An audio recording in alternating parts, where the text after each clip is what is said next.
The rain started just after 7. Sophia Carter stood alone in the tiny kitchen of apartment 4B, staring at the chicken she'd taken out hours earlier, but no longer had the energy to cook. At 8 months pregnant, even standing for more than a few minutes left her exhausted. Life hadn't always looked like this. Less than a year ago, she had lived in one of Manhattan's most luxurious penthouses, married to billionaire CEO Dominic Rexton. Now, she lived in a cramped apartment with peeling paint, second-hand furniture, and bills she carefully counted before paying. Her marriage had ended in a divorce so painful, she still woke some nights reaching for the man who was no longer there. The only thing keeping her going now was the little life growing inside her. A small kick beneath her ribs reminded her she wasn't completely alone. She smiled sadly and rubbed her stomach. "I know," she whispered. "I'm hungry too." Too tired to cook, Sophia grabbed her phone and ordered a simple margarita pizza from the neighborhood restaurant. 25 minutes. She could wait that long. She settled onto the couch while rain tapped against the windows. The television was playing quietly in the background until one headline instantly caught her attention. Rexton Industries CEO Nathaniel Rexton expected to face federal investigation over alleged offshore financial fraud. Sophia froze. Nathaniel Rexton, her ex-husband's uncle, the man who practically raised Dominic after his father died. She immediately switched the television off. She had spent 8 months trying not to think about the Rexton family. Tonight, the world seemed determined to remind her. 23 minutes later, the apartment buzzer rang. Sophia slowly pushed herself to her feet before answering. "Pizza delivery." She buzzed him inside. A minute later, there was a knock. She opened the door. The delivery driver looked completely ordinary. Rain dripped from his jacket. He handed her the pizza. "Carter?" "Yes." As she reached for the box, he briefly grabbed her hand. Only for a second, long enough to slip something into her palm. A folded piece of paper. Sophia looked up. For the first time, the man's expression changed. His eyes weren't casual anymore. They were urgent, almost desperate. Without saying a word,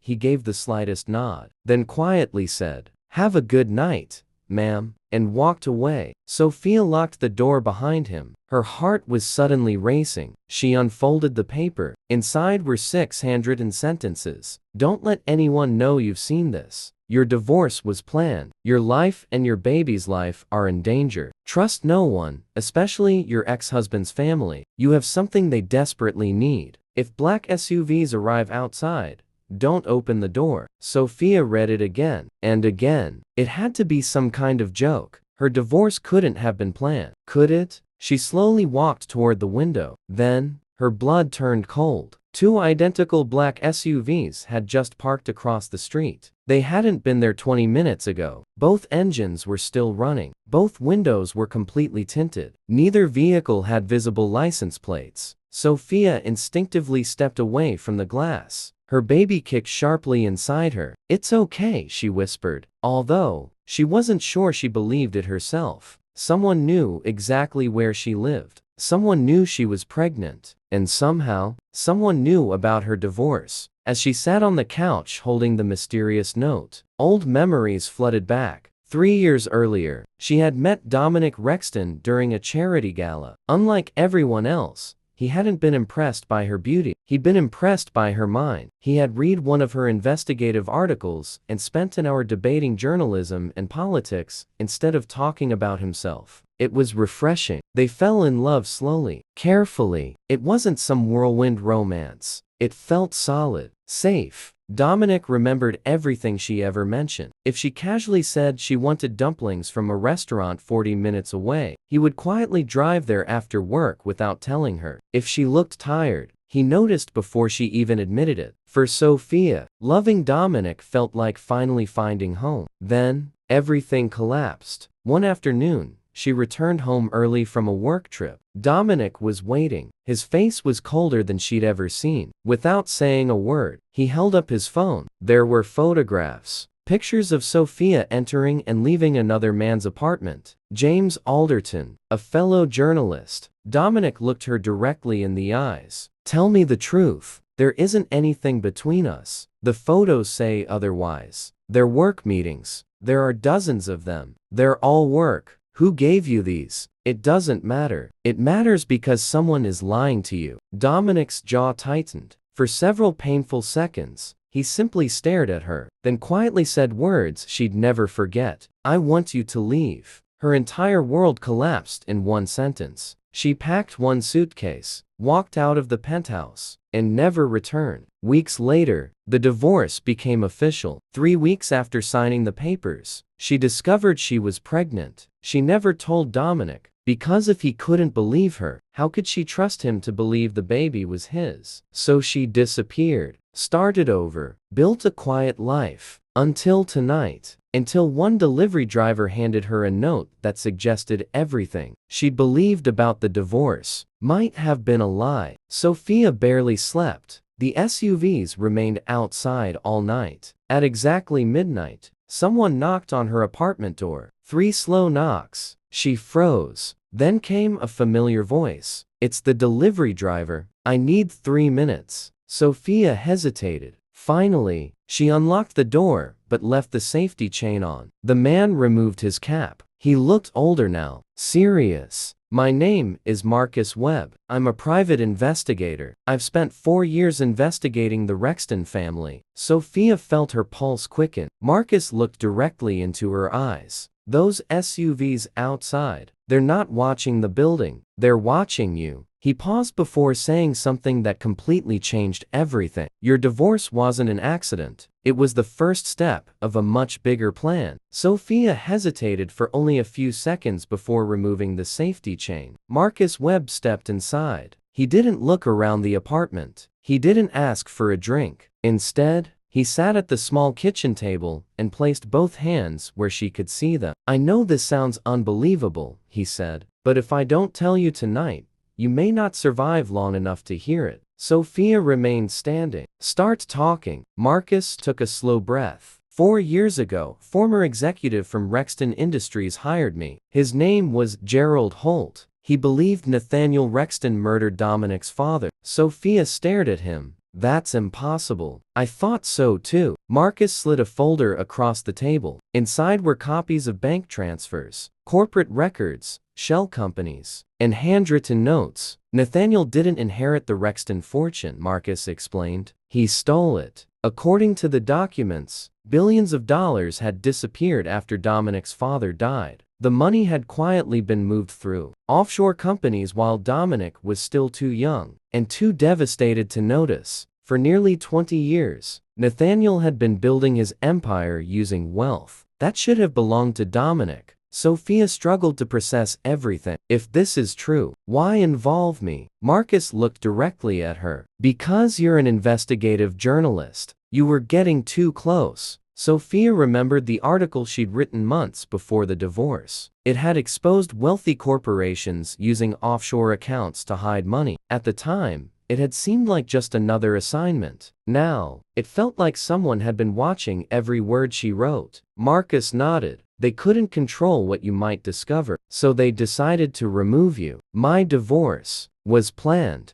Exactly. They needed Dominic to believe you'd betrayed him. They studied him his entire life. They knew exactly what evidence would break his trust. Sophia's chest tightened. The photographs were carefully staged. Some were real, some were manipulated, but together, they created a story Dominic couldn't ignore. For the first time in months, Sophia didn't feel anger toward Dominic. She felt heartbreak, because if Marcus was telling the truth, Dominic hadn't destroyed their marriage. He'd been manipulated into doing it. Marcus reached into another folder. There's something else. It may explain why they're watching you. He carefully placed a photograph on the table. Sophia immediately recognized it. Her sapphire engagement ring. Dominic's family heirloom. The ring? She asked. Marcus nodded. Dominic's father was an engineer. He suspected Nathaniel long before he died. We believe he hid evidence inside that ring. Sophia frowned. Inside the stone? Yes. Microdata storage. A complete financial record. If we're right, everything needed to expose Nathaniel is inside that sapphire. Sophia instinctively touched her left hand. She still owned the ring. She had never been able to throw it away. Marcus leaned forward. I need you to let my forensic expert examine it. She immediately shook her head. I just met you. You expect me to hand over the most valuable thing I own? I expect you to stay alive. Silence filled the apartment. Finally, Sophia closed the ring box. I need time. Marcus nodded. You have 24 hours. But after that, I can't promise you'll still have a choice. After Marcus left, Sophia couldn't stop thinking about Dominic. Everything she'd believed for 8 months suddenly felt uncertain. She remembered the way he'd looked the night she'd left. Not angry, heartbroken. Had he ever truly believed she'd cheated? Or had he simply been too hurt to question the evidence? She picked up her phone, put it down, picked it up again. Finally, she dialed his number. The phone rang 4 times. Then, Sophia. Just hearing his voice made tears sting her eyes. She hadn't expected that. I need to see you. There was a long silence. Then he quietly asked, Are you okay? No, I need you to trust me. Another pause. Send me the address. 40 minutes later, a black sedan pulled up outside. Not an SUV,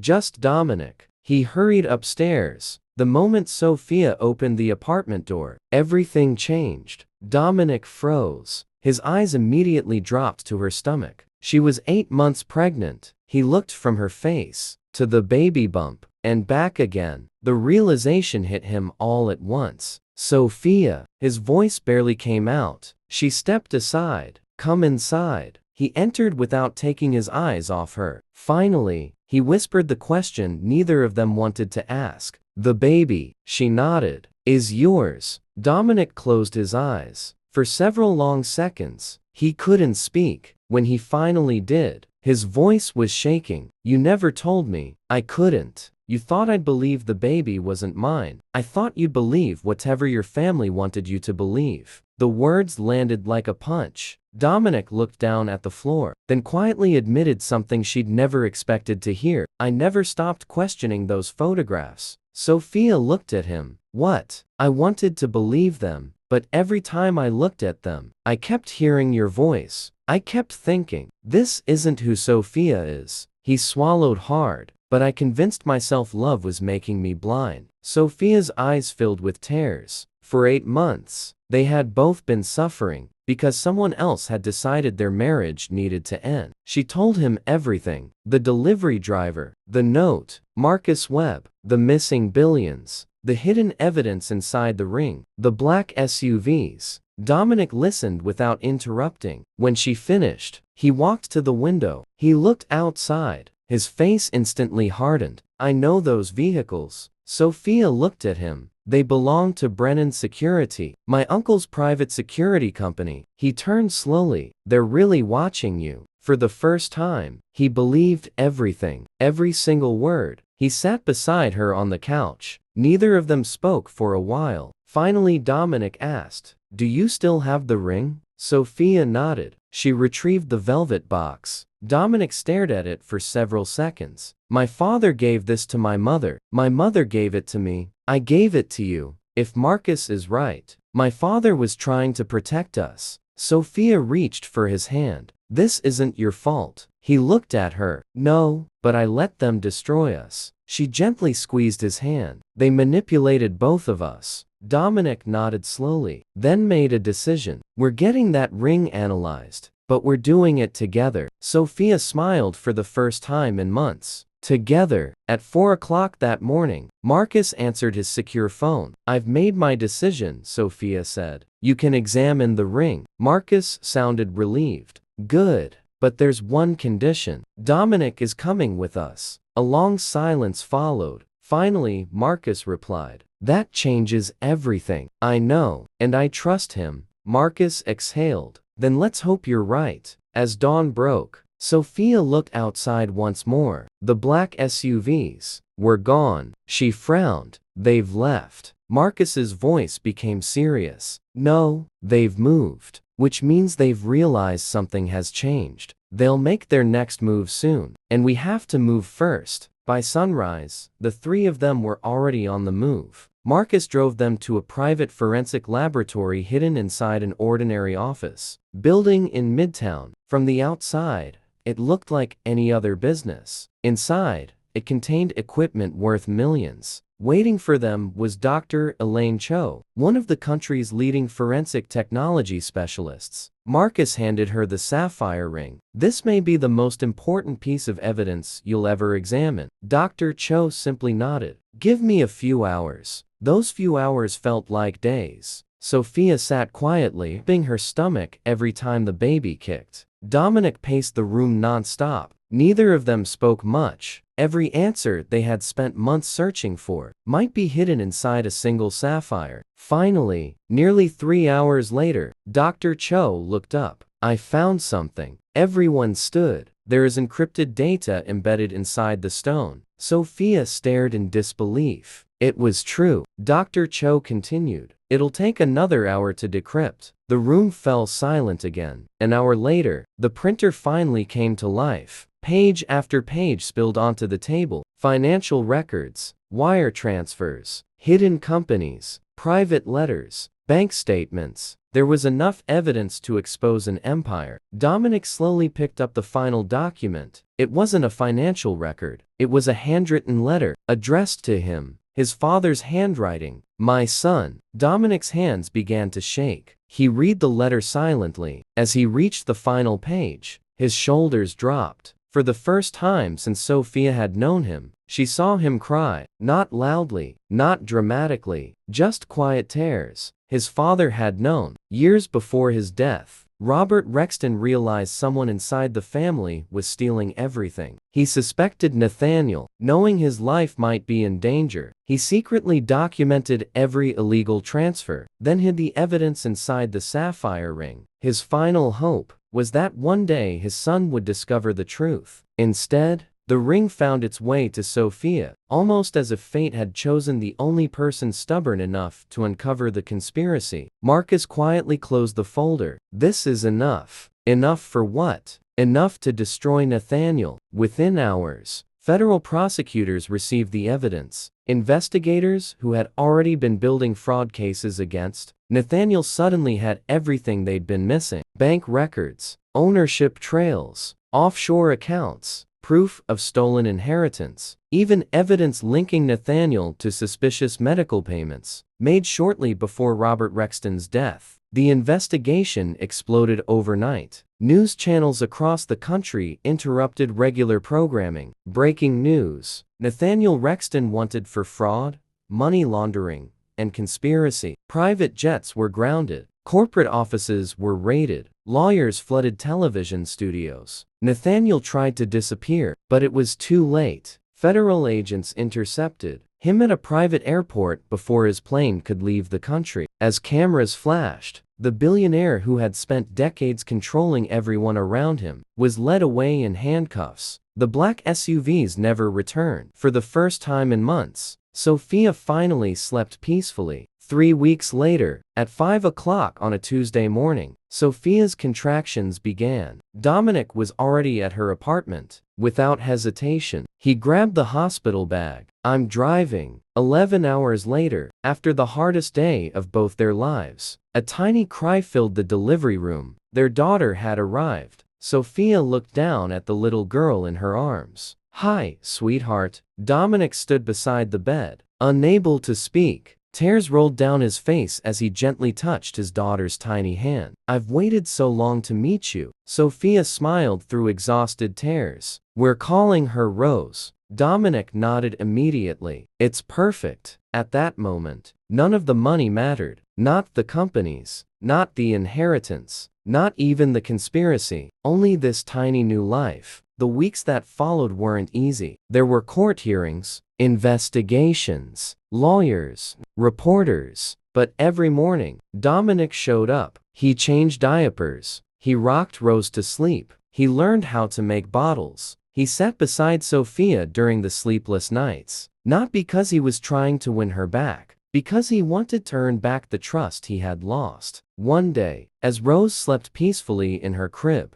Dominic looked at Sophia. "I owe you an apology." She stayed quiet. "I failed you. I let someone else's lies become stronger than everything I knew about you. I'll spend the rest of my life making sure that never happens again." Sophia looked at him for a long moment, then softly replied, I wasn't perfect either. I kept your daughter from you. You were protecting her, and protecting myself. You had every reason to. Neither of them rushed to define their relationship. Some wounds don't heal overnight. Some trust isn't rebuilt with grand speeches. It's rebuilt one ordinary day at a time. 6 months later, the house looked completely different from the lonely apartment where this story had begun. Sunlight filled the living room. Rose was lying on a blanket, fascinated by her own tiny hands. Dominic sat beside her, making silly faces that made her laugh. Sophia watched from the kitchen doorway. The sapphire ring was back on her finger, not because everything was perfect, but because it reminded her of everything they had survived.